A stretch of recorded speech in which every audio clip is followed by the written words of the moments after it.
ప్రధానమంత్రి నరేంద్ర మోదీ కర్ణాటకలో శివమొగ్గలో 450 కోట్ల వ్యయంతో నిర్మించిన కొత్త విమానాశ్రయం ప్రారంభించారు. గంటకు 300 మంది ప్రయాణికులు వచ్చి వెళ్లేందుకు అనుకూలంగా ఇక్కడి టెర్మినల్ నిర్మించారు. దీంతో ఇక్కడి నుంచి కర్ణాటక ఇతర నగరాలకు కనెక్టివిటీ పెరుగుతుంది. హవాయి చెప్పులు వేసుకునే వాళ్ళు కూడా విమానాల్లో ప్రయాణించాలనే తమ సంకల్పం ఇప్పుడు నెరవేరటం మనం చూస్తున్నామన్నారు మోదీ.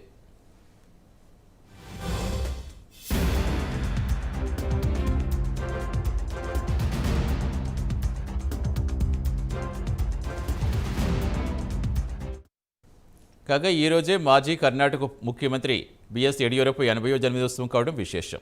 ఈ కార్యక్రమానికి ఆయన కూడా హాజరయ్యారు. ఈ రోజు ప్రత్యేకమైన రోజని, కర్ణాటకలో అత్యంత ప్రజాదరణ కలిగిన నాయకుడు యడియూరప్ప పుట్టినరోజని ప్రధాని అన్నారు. ఆయనకు భగవంతుడు దీర్ఘ ఆయుష్ ప్రసాదించాలని దేవుణ్ణి ప్రార్థిస్తున్నానని తెలిపారు.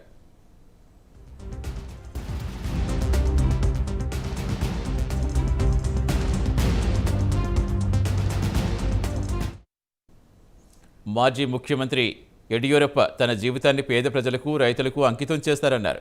గత వారం ఆయన కర్ణాటక అసెంబ్లీలో చేసిన ప్రసంగం ప్రతి నాయకుడికి ప్రేరణ కావాలన్నారు మోదీ. ఎంత ఎదిగినా ఆయన ఒదిగే ఉంటారని మాజీ సీఎంపై ప్రశంసలు గుప్పించారు.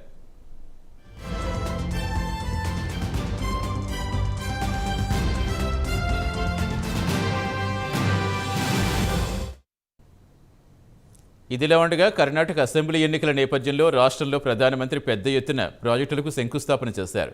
శివమొగ్గలో 2 రైల్వే ప్రాజెక్టులకు శంకుస్థాపన చేయగా శివమొగ్గ, సికారిపుర, రెణిబెన్నూరులో కొత్త రైల్వే లైన్, కోటగంగనూరులో రైల్వే కోచింగ్ డిపో వీటిలో ఉన్నాయి.